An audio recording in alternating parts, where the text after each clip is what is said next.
नमस्कार साथियों, स्वागत है आपका हमारे YouTube चैनल में जिसका नाम है पॉलिटी मास्टर। आज हम बात करेंगे क्वाड के बारे में। क्वाड जो एक क्वाड्रिलेटरल सिक्योरिटी डायलॉग्स हैं, इसमें 4 मुख्यतः देश हैं जो इनको मिलकर संचालित करते हैं। चलिए शुरू करते हैं इसको। तो क्वाड के बारे में अगर हम बात करें तो पूरा नाम आपको याद रखना है, क्वाड्रिलेटरल सिक्योरिटी डायलॉग्स। सदस्य देशों की बात करें तो इसमें भारत, अमेरिका, जापान और ऑस्ट्रेलिया का एक ग्रुप है, ठीक है। और इसको अगर आपको ट्रिकी से याद रखना है तो ट्रिक से आप याद सकते हैं कि आजा भारत, आजा भारत, ये आ डबल लिखना है ए से, तो ए से हो जाएगा अमेरिका और ए से हो जाएगा ऑस्ट्रेलिया और फिर जा से हो जाएगा जापान और भारत हो जाएगा, ठीक है। तो ये आपको याद रखने में आसानी हो जाएगी। चलिए आगे चलते हैं। तो ये जो क्वाड्रिलेटरल डायलॉग्स था ये स्थापित किया गया था 2007 में।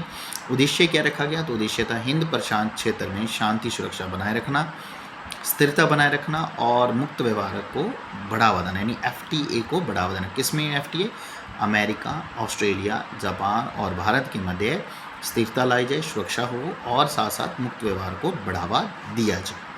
ठीक इसी प्रकार से पिछला जो क्वाड शिखर सम्मेलन हुआ था वो 2024 में विलमिंगटन अमेरिका के में हुआ था। यानी पिछला क्वाड शिखर सम्मेलन जो हुआ था वो हुआ था 2024 में विलमिंगटन अमेरिका के शहरों में हुआ था, ठीक है। ये आपको याद रखना है। अच्छा, ये चर्चा में क्यों है? तो इसके संबंधित क्या है चर्चा में?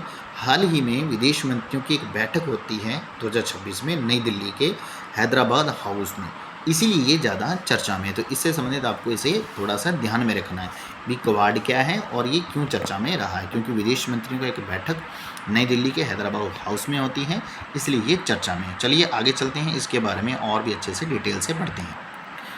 तो 2026 में जो विदेश मंत्रियों की बैठक हुई है नई दिल्ली में, तो वहाँ अध्यक्षता की थी भारतीय विदेश मंत्री एस जयशंकर द्वारा, ठीक है। किसने अध्यक्षता की? तो भारतीय विदेश मंत्री एस जयशंकर द्वारा इसकी अध्यक्षता की गई।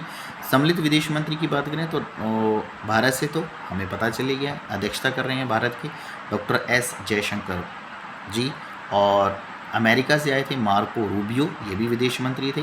पेनी मोंग ऑस्ट्रेलिया से विदेश मंत्री हैं और तोशिमित्सु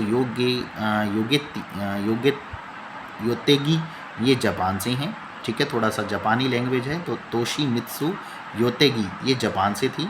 और ये चारों विदेश मंत्रियों का एक सम्मेलन नई दिल्ली में संपन्न होता है। महत्वपूर्ण निर्णय और समझौतों की बात करें तो हिंद पैसिफिक समुद्री निगरानी सहयोग पहल, हिंद पैसिफिक समुद्री निगरानी सहयोग पहल, पोर्ट्स ऑफ द फ्यूचर परियोजना फिजी में, पोर्ट्स ऑफ द फ्यूचर परियोजना फिजी में आयोजित की जाएगी। ये क्या है? तो वहाँ देखिए इंफ्रास्ट्रक्चर और टेक्नोलॉजी से संबंधित हैं कि यानी जो बंदरगाहों को वो अच्छे से सुदृढ़ करने के संबंध में है। क्वाड क्रिटिकल मिनरल्स फ्रेमवर्क की बात करें तो यहाँ $20 अरब की निवेश की बात की गई है, यानी सब मिलकर आपस में मिनरल्स को लेकर फ्रेमवर्क को बनाएंगे और इसका जो निर्यात निवेश है वो $20 अरब तक पहुँचाया जाएगा।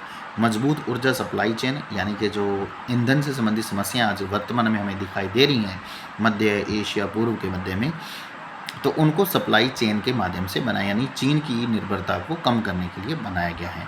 तो आई होप आपको ये निर्णय और समझौते पसंद आए होंगे। वीडियो को यहाँ तक देखने के लिए बहुत बहुत धन्यवाद।